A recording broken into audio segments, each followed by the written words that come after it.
Croc had been collecting shells for months, one by one, with patience. He had one goal in mind: buying a professional fishing net, one of those woven with sea silk. The price was clear: 50 shells. Only an old crocodile in the market sold that net. His shop was famous. Everyone called him Uncle Gator. For Croc, that net wasn't just a tool, it was a lifeline, a ticket out of poverty. Finally, one morning, when his shell count reached 50, he excitedly headed to the market. But when he reached the shop, he saw a sign on the door: "Closed today." Croc said to himself, "It's okay, I'll come by it tomorrow. Just one step left to my dream." The next day, big news shook the whole city.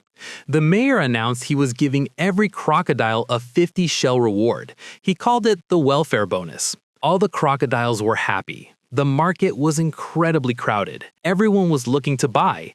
One wanted fresh seaweed, another shell decorations, and another a new swimsuit. Croc, who now had 100 shells, excitedly went to Uncle Gator's shop.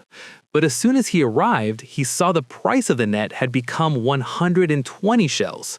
Uncle Gator, who was very busy, pointed to the long line behind him and said, "Everyone got rich all of a sudden, Croc. They buy whatever they see. I have to raise the price, because if I don't, I'll run out of stock. When demand goes up, price goes up too. They call this demand pull inflation." Croc, who was disappointed, said to himself, "It's fine, I'll collect these extra 20 shells too." Somehow, he worked for a few days. He washed shells, moved seaweed baskets. In short, he did whatever he could until finally 20 shells were collected. But right then, bad news spread through the city. A strange pest had attacked the sea silk farms, the very thing they made the nets with. Croc ran worriedly to Uncle Gator's shop and saw the net price had become 180 shells. He asked in disbelief, "Uncle, it got expensive again?" Uncle Gator showed him the new invoice and said, "Look, Croc, the price of silk thread has tripled. I have no choice. Production costs have gone up, so the final price has to increase too. This has nothing to do with demand anymore. This one they call cost push inflation." Croc, who was now hopeless, was walking in the market thinking about how to get a net, until he saw a small stall with a big sign: "Fishing net, high quality, reasonable price." The seller was a young crocodile who said with a smile, "It's exactly the same net, but cheaper. Only 10 shells." Croc, who had no time left to wait, gave all his shells right there and bought the net. But when he got home and opened the net, he froze upon seeing it.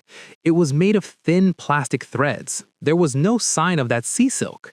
Its size was also much smaller than he thought.